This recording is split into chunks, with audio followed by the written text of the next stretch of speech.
Oi, tudo bem? Vamos pegar a apostila, né? Vamos encerrar a apostila hoje. A apostila número 6, o tema número 2. Nós vamos falar a respeito de sistema sensorial. Nós vamos abordar o sistema sensorial, tá? Um dos nossos ícones aí do sistema para nos dar todo o aparato aí, tá? Então vamos prestar bastante atenção e vamos nos debruçar sobre este sistema aí, tá bom? Então vamos lá. Como que nós vamos começar? Nós vamos começar falando sobre esse sistema sensorial, né? Que não vai ser somente sobre ele. Nós vamos falar sobre todos os nossos órgãos que de alguma forma nos trazem aí os nossos benefícios, né? De uma forma geral, tá?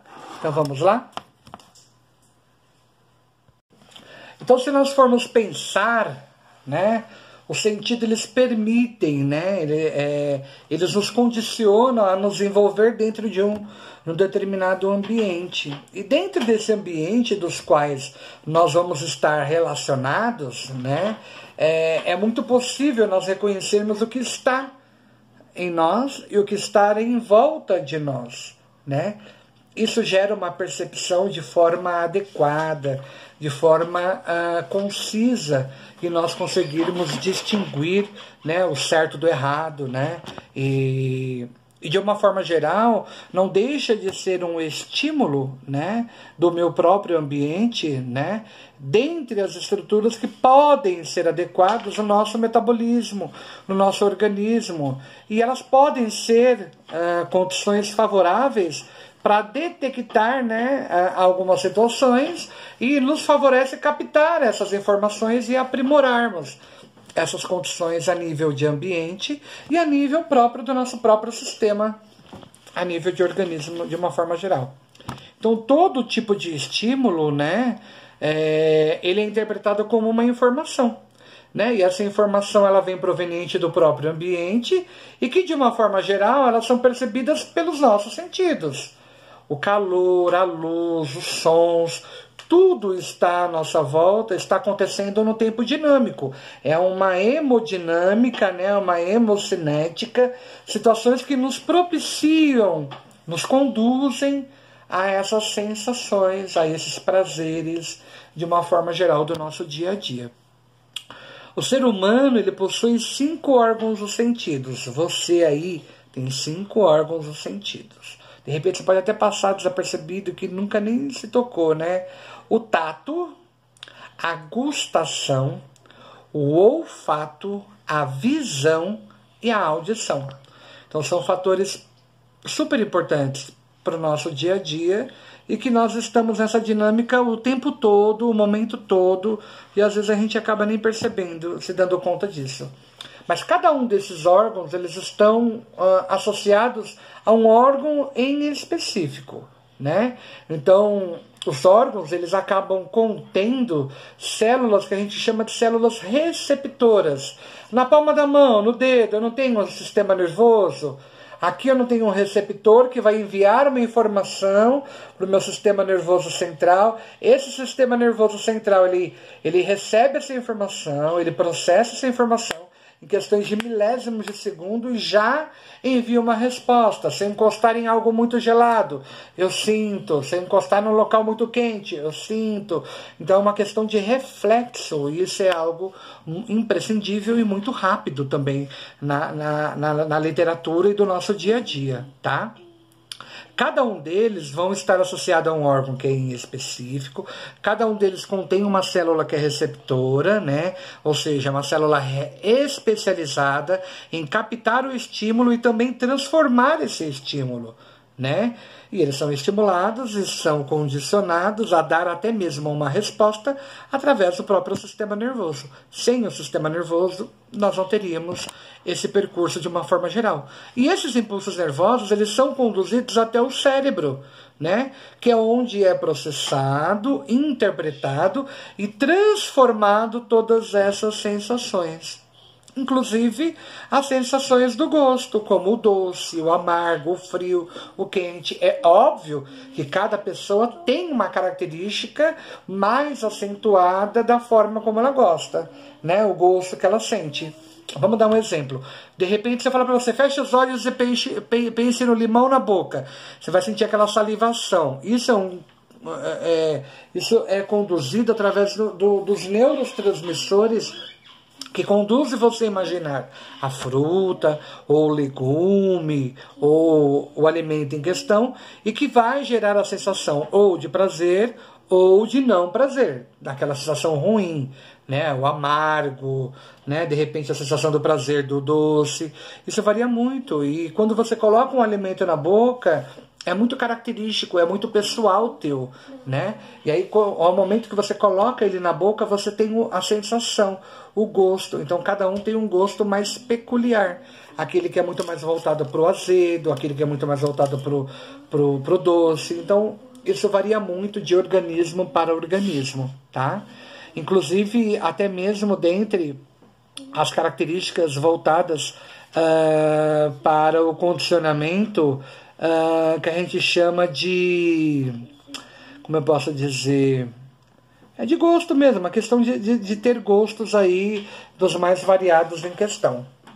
Fechadinho, tudo bem?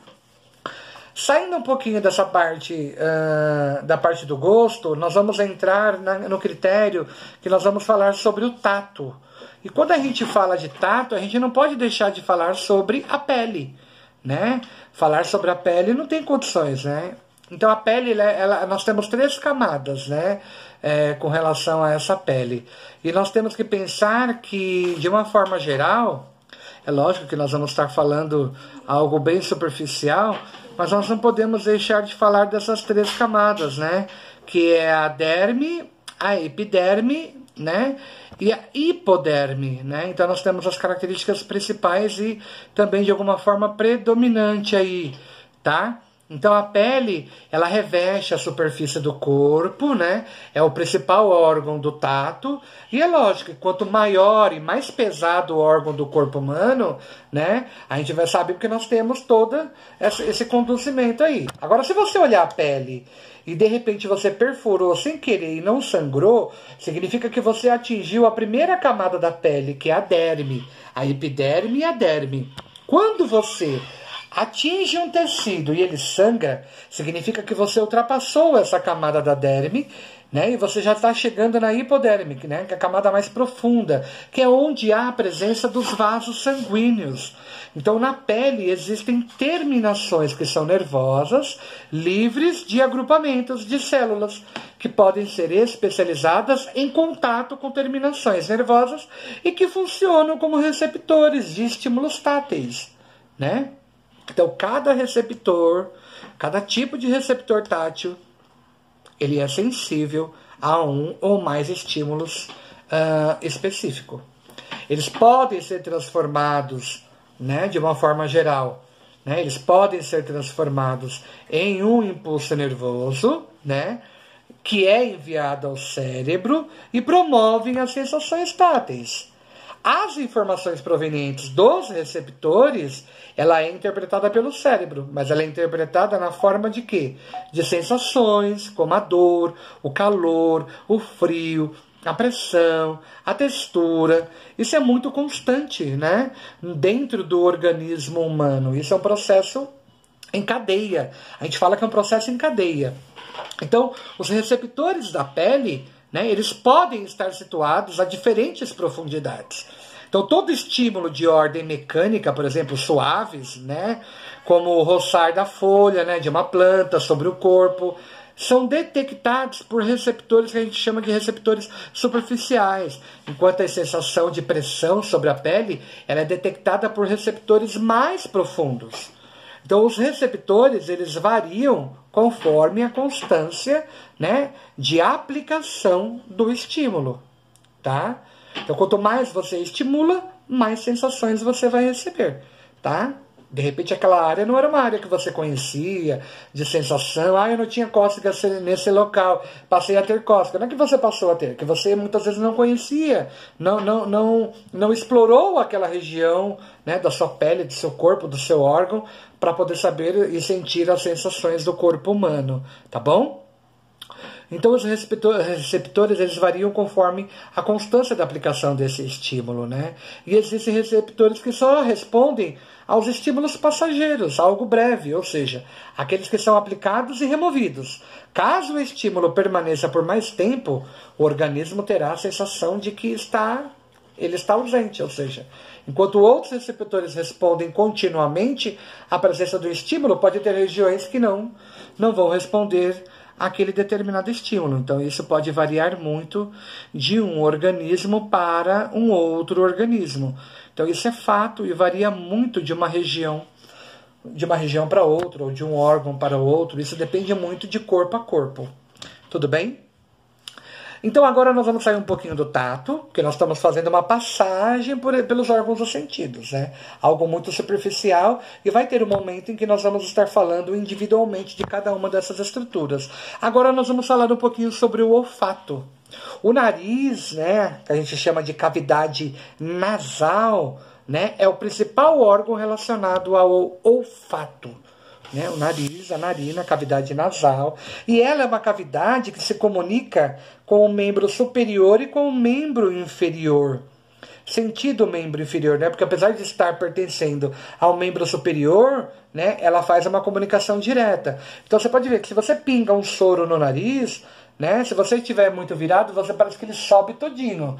Mas ao mesmo tempo você sente ele descer pela garganta. Então há uma comunicação direta, né, entre esôfago, faringe e laringe. Então é uma comunicação direta das vias aéreas, né, do processo respiratório.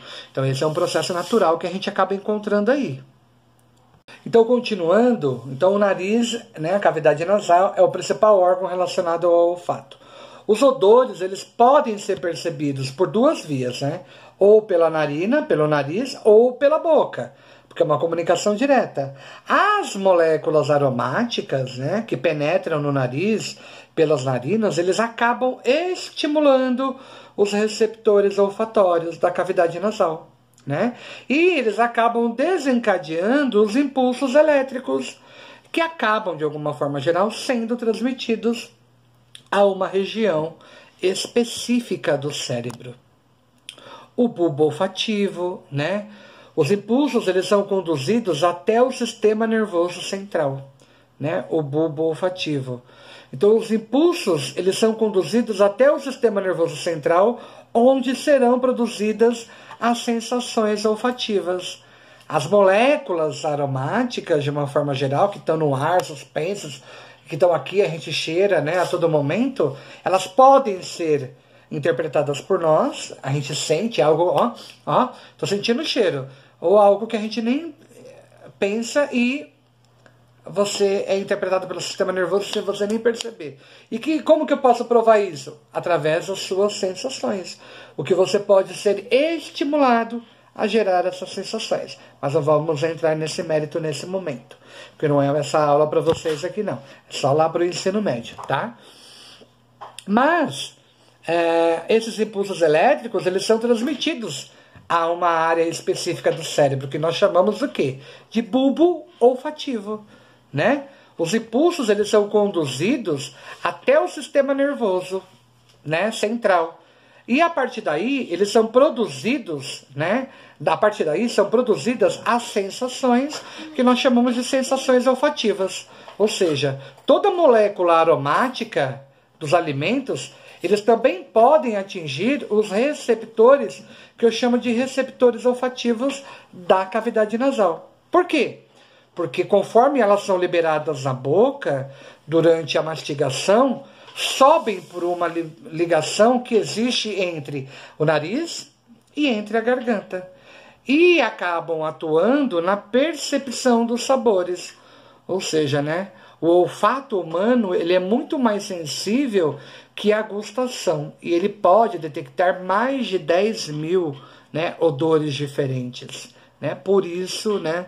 Por esse motivo, as crianças e os jovens adultos percebem os odores com mais variedade e intensidade que as pessoas mais velhas, né? As células são todas ali, novinhas, práticas, né? Então, o nível de desenvolvimento delas é muito mais, é menos peculiar. Nós é menos peculiar. Os mais velhos, os mais jovens é muito mais aguçado, tá bom? E agora nós vamos falar sobre a gustação. A língua, ela é o principal órgão relacionado ao sentido da gustação. Mas a região interna das bochechas, né, o céu da boca, também atuam na percepção desses órgãos dos sentidos. Nós temos que pensar que preciso escovar a língua, preciso passar a cerda da escova sobre o meu palato duro e o meu palato mole, que é aqui, o assoalho é o palato mole, né? E o assoalho e o céu da boca é o palato duro, né? O que a gente precisa pensar além disso, né?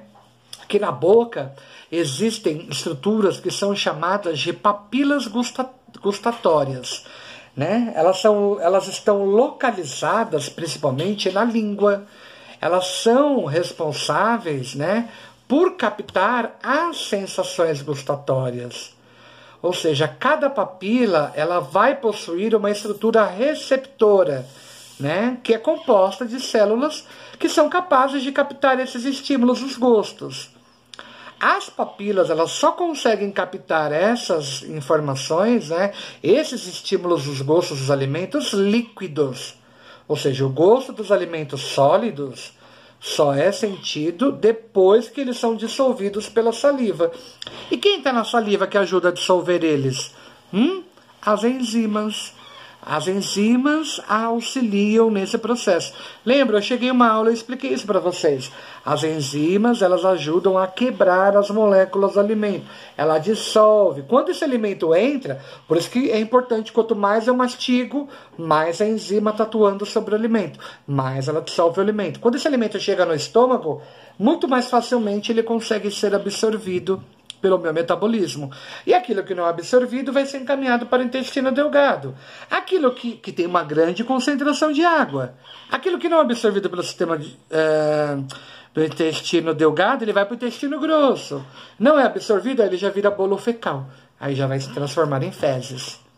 Tomem cuidado e prestem atenção, por isso que nós temos que nos alimentar muito bem e mastigar muito bem. Então o gosto dos alimentos sólidos, ele só é sentido depois que são dissolvidos pelas nossas salivas, que contam com a ajuda das enzimas, tá? Enzimas, pelos aminoácidos, pelas proteínas. Então nós temos muitas enzimas, muitas substâncias atuando na nossa flora, na nossa cavidade bucal, tá? A percepção do sabor, então, ela vai além da gustação, ela sempre vai estar associada a outros órgãos dos sentidos, né? Principalmente ao olfato.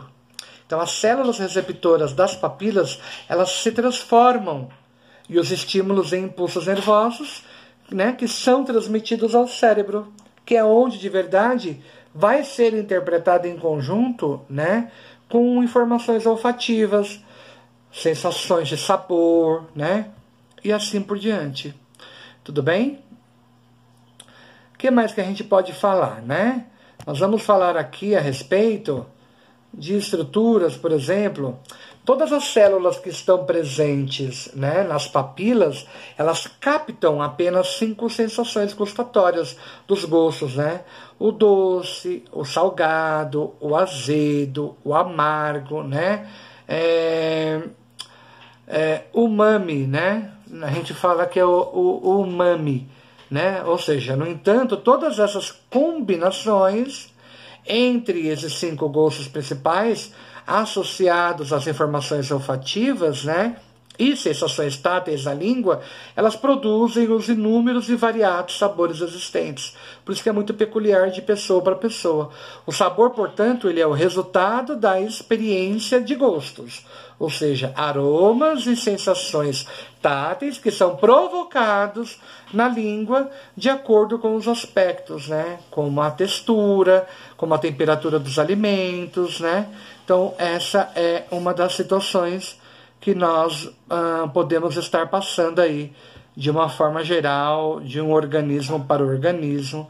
Então isso varia bastante. Tudo bem? E nós vamos falar sobre a audição. Um sistema super importante para nós também, né? Então as orelhas, elas captam as vibrações sonoras e elas são capazes de enviar esses impulsos nervosos ao cérebro. Ou seja, esses órgãos, eles estão relacionados à audição e ao equilíbrio do nosso corpo. Pode ver que pessoas que têm problema de labirintite têm problema na audição. Porque é na orelha onde ocorre este equilíbrio.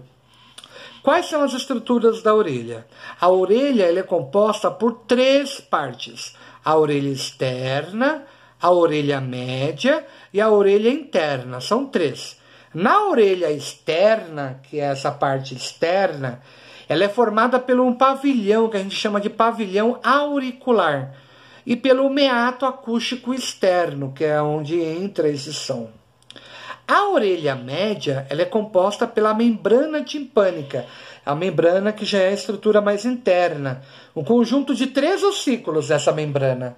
Nós temos aí, são ossos pequenininhos, né, da tuba uterina, tá? Que a gente vai ouvir lá mais para frente, que é o martelo, né, a bigorna e o estribo. São 3 ossículos. Por isso, aprenda uma coisa, não se deve ficar limpando a orelha. Um cotonete. Nós produzimos secreção, né, naturalmente. É lógico, você vai deixar aquela craca aqui, né, para falar que o professor falou assim que não pode limpar. Tem que tirar a sujeira, né? Assim, algo externo, né, superficial. Agora, você adentrar a membrana e retirar, aí você pode perfurar e pode causar um problema, né, interno aí. E a orelha interna, ela é constituída pelos canais semicirculares e pela própria cóclea, né, que é quem conduz esses ossículos, essas estruturas bonitinhas aí. Tem uma imagem muito bacana na apostila de vocês, a página número 20. Dê uma olhadinha lá.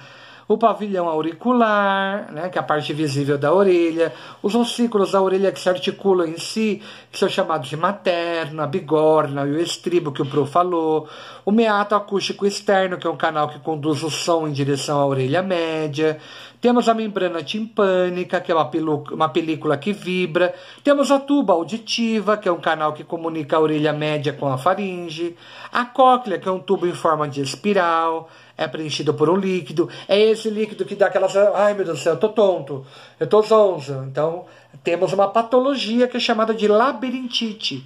A labirintite é uma desestabilização nessa parte desse líquido que está presente aí dentro dessa tuba auditiva aí, tá? Na região da cóclea, tá? E nós temos os canais semicirculares, né? Que são os 3 tubos em formato de semicírculo. Temos também o nervo auditivo, que conduz ao cérebro, né, os impulsos nervosos. Então, são estruturas de extrema importância para o nosso metabolismo de uma forma geral. Tá bom? Tudo bem? Vamos lá, então. Então, já que a gente está falando a respeito da audição, nós vamos falar sobre a percepção dos sons, né? Então, se nós temos que entender que as percepções, as ondas sonoras, elas são captadas pelo pavilhão, né, auricular e direcionadas ao interior da orelha, sempre em direção à membrana timpânica. As células da cóclea, elas identificam os movimentos do líquido, né, e os transformam em impulsos nervosos, que acabam sendo enviados ao cérebro e por ele acabam sendo interpretados e voltando ao organismo de uma forma geral. Mas também a gente não pode esquecer, de uma forma geral, que a membrana timpânica ela vibra e transmite o estímulo né, para os 3 ossículos, bigorna, martelo e estribo. E esses 3 ossículos, né, fazem o líquido do interior da cóclea se movimentar, amplificando as vibrações sonoras. Então, esse é um processo natural que acontece. Então, a intensidade sonora de um som, ela é medida em decibel, em dB, D minúsculo e o B maiúsculo. E ele indica se o som produzido por uma fonte sonora ele é fraco, médio ou forte. Pessoas com audição normal ouvem sons a partir de 10 a 15 decibéis. Quando os ruídos são de maior intensidade, incomoda. Então, são chamados de poluição sonora. Então, os sons de até 85 decibéis são considerados inofensivos à audição. Longas exposições a sons de maiores intensidades podem provocar dores de cabeça, insônia, falta de atenção, irritabilidade e até diminuição da capacidade auditiva. Ruídos acima de 120 decibéis, né, podem causar dor na própria audição do indivíduo. Então tem que tomar muito cuidado com relação a tudo isso. Agora, uma coisa que eu já vou citar para vocês que é super importante eu estou aproveitando esse gancho para não assistam televisão muito próximo, né? É prejuízo na certa. Estou falando aqui, já falando para o meu filho, para ele prestar atenção. Não pode assistir televisão muito perto, porque você está ali, você vai condicionando e a sua audição parece que só precisa estar ali para conseguir ouvir. Não, você consegue ouvir numa boa, a não ser que seja provado que você tem uma patologia. Ficar com fone de ouvido o tempo todo, o dia todo, isso causa problemas. Então, se você conseguir deixar o celularzinho aí, deixa o celular e deixa ele falando. Você consegue captar esse som. Ficar muito tempo acondicionado com som muito alto, isso é prejuízo na certa, tá?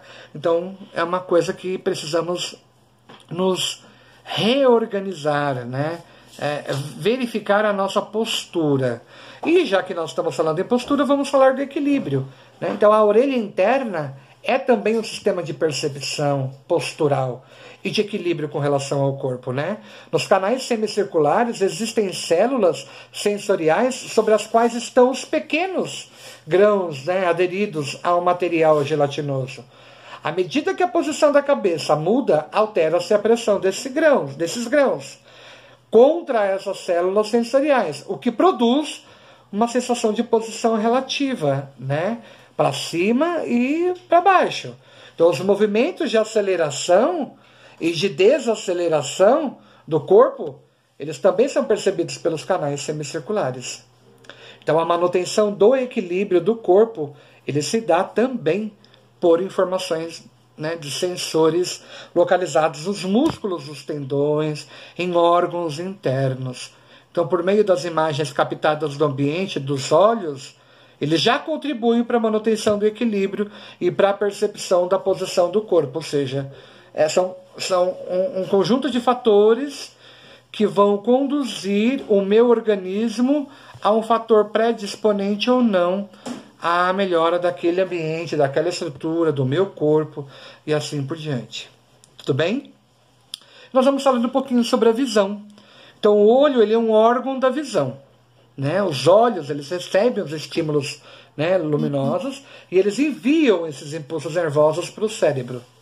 E aí a gente pode pegar como característica falar sobre a estrutura do olho, né? Então, como já deu 28 minutos, o Pro vai parar aqui e aí nós voltamos no próximo vídeo para falar sobre a estrutura dos olhos, tá bom?